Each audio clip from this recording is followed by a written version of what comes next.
মানে সরু রাস্তা তো এখানে আওয়াজটা বেশি লাগে, চড়া রাস্তা এতটা লাগবে না।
स्कूल जाइए वो बस लाइन आसी रेगड़ी से नबालू ना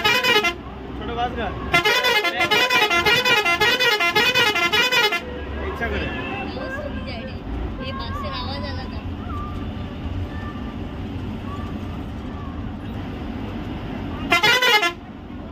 वो साइड हो जाए तो देखा सामने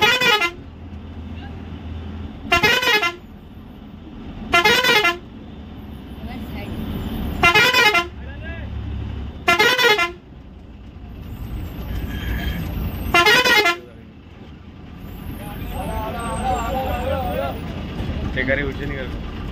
बस सुनो